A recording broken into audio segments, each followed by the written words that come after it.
Yo, what's up boys? Today I'm going to be sharing with you guys some unusual tips for Fortnite that aren't directly related to Fortnite, but they will still help tremendously. Like, they aren't just like rotate the dead side, blah blah blah. And I'm making this video because right now I can't even access the replays in this new season or the old season or any replays at all without the game crashing and some like weird bugger stuff. So yeah, anyways, onto the video.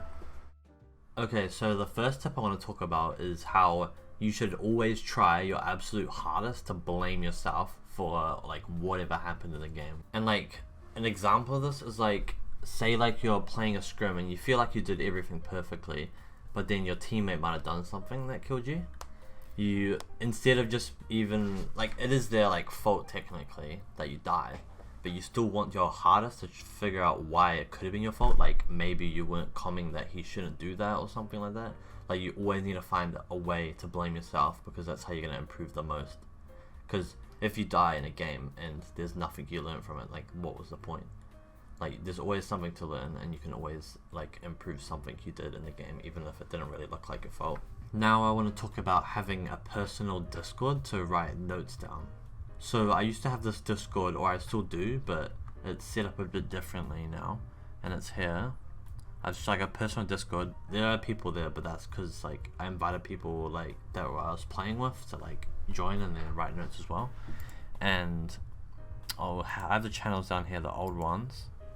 So in here, this is where I wrote like my solo or just personal notes, and it goes up for ages, but I just write anything I learned throughout like my time in Fortnite here.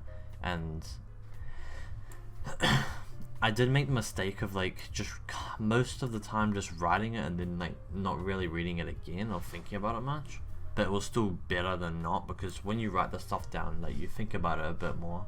But what you should be doing is writing it down and then like having it open on your second monitor while you play scrims. Say you're like, you learn somewhere that you shouldn't comm so much or something, and you write that down. You shouldn't comm too much.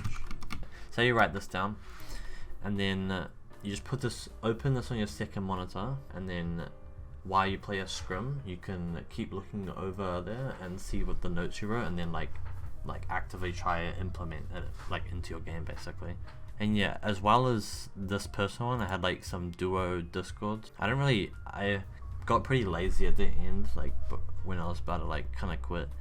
I was kind of lazy at writing notes. But like here you see have duos, and I always had like the other person in the channel when they had perms to see this and type stuff in it, so they could type it. And I did have like my loot routes and stuff and surge things in here. I just wrote everything I learned in here so I could look back at it. So yeah, I advise you guys to go make your personal Discord right now. And now for the third tip, I want to talk about how like a lot of people seem to think the amount of hours you put in is how good you're gonna get, and that's it. But I find that way more important than how many hours you put in is like the effort you put in during those hours, like how hard you try, and if you're practicing the right things, and if you're not mucking around, etc. A person who plays like gets on the PC for like 10 hours a day, but they just muck around and play with friends and whatever they enjoy and stuff, and they don't really practice what they're bad at, will always be worse than the person who like maybe plays for 5 hours like half the time, but they put heaps of effort and try during that 5 hours, and they practice all the stuff that they're bad at and they just do it all correctly. They'll always be better. So time put in does not always mean how good you are. And during that time, what you want to do is like I said before, doing the stuff that like some people will just do the stuff they enjoy. Like what you need to do is the stuff that you hate is usually the stuff that you need to do. For example, like when I played, I didn't really enjoy like fighting that much. Like it was okay, but I didn't really care about it compared to like playing scrims and learning how the game works. So I just never practiced fighting hardly. So then I became like terrible at fighting. But then I realized that, and I forced myself to play like fights and 1v1s against good players more, and I got like quite a bit better, but I still like lacked a bit and didn't grind fighting enough, so I always lacked in that thing. because to be like a top player, you need to be good in every single attribute in the game. And if you keep putting off one thing that you don't like in the game, you're never going to become a good player. So you need to do the stuff that you don't like to do. The next thing I want to talk about is Kovacs, and like, well, any aim trainer you play for, like whatever you do, like any aim trainer that isn't like in game, basically, like Kovacs.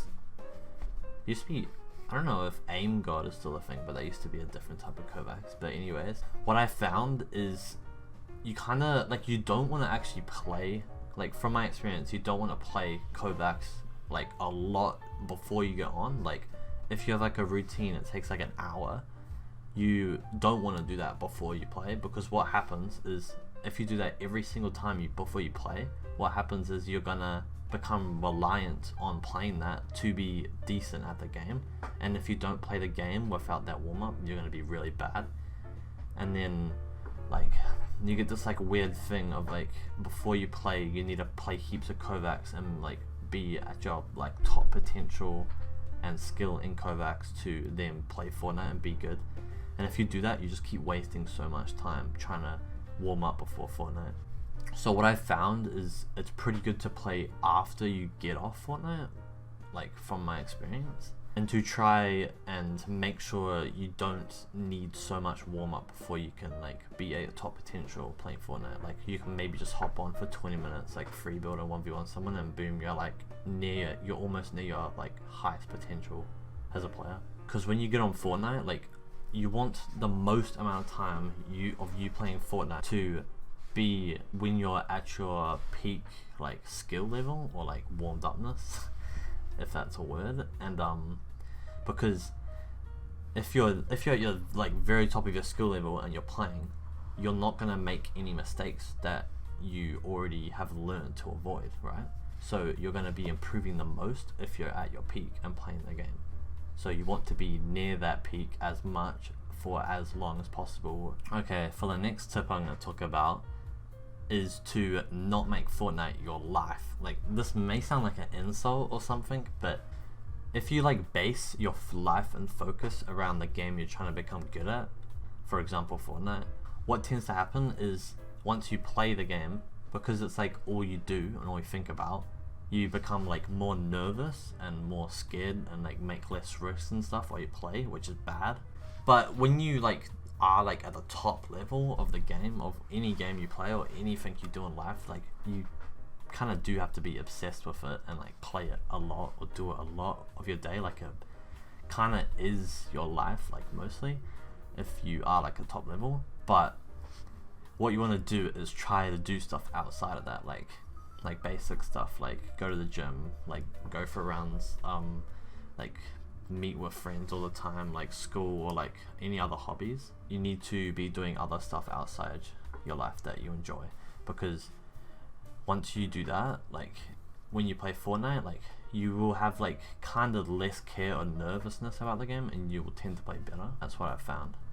And also that leads on to the next point, that if you do all those things, like you will genuinely just be in a better mood to play the game. And that's another thing, like being in a good mood in this game is like one of the like best things for your gameplay. That leads on to the next point, like you need to get really good sleep. Like sleep is arguably one of the most important things for your like improvement and skill in Fortnite. So what tended to happen is if I got bad sleep on a day that I had to play in a tournament, I'd just be so bad, like would always do bad. So I'd say like sleep is really important. And I know there's like, you guys have school and stuff, but if you could aim for trying to sleep for 10 hours, I know that sounds crazy, but hear me out. Apparently they say like humans sleep at an efficiency of like 80%. So if they recommend like 8 to 9 hours of sleep, if you try to sleep for 10 hours, you're going to get that amount of sleep. And that's like the most optimal amount of sleep you can get. But I know you guys have school and stuff, so it could be pretty unrealistic for you, depending on who you are, to get that amount. But if you can't get that amount, just aim for like 8 to 9, or like just up your sleep hours. It'll improve you a lot, trust. This isn't really Fortnite or competitive gaming related, but I feel like a lot of stuff you learn, like a lot of skills you learn while you like try to become a good player, like especially if you're someone that makes it to like the top, like you'll find that you learn a lot of skills that can be applicable in real life to everything else. Like I said before, when I said that you should always try to blame yourself for your situation, that's a really good like life lesson basically. You should always try to think about the mentality. You should always think about the mentality skills you learn while playing and think about how they can be like applicable into real life, because that could be really helpful to you. Okay, just so you guys can remember, here are all the tips I covered in this video. Try to blame yourself in every situation. Make a Discord server for your notes. Your effort is more important than the amount of hours you put in. Don't play Kovacs before you get on if possible. Have a life outside of Fortnite so you don't burn out easily and you're in a better mood. And getting enough sleep is very important. Alright, thanks for watching the whole video. If you're interested in improving in Fortnite, which I guess you are because you watched this video, you should definitely watch my viewer VOD review videos where I VOD review a viewer. Anyways, any likes, comments or subscriptions on this video are very appreciated. Use code VUJ in the Fortnite item shop. See ya.